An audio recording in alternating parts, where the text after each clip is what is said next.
ating series na water fuel cell, ano. Tapos ayun yung kanyang bubbler, no.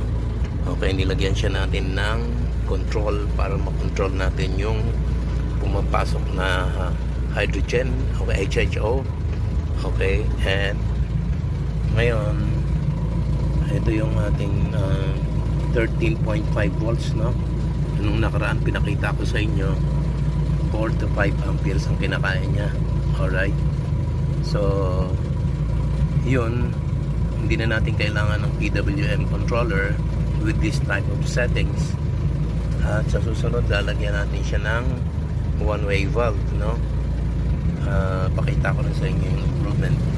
Tapos yung kanyang output, ito, yan,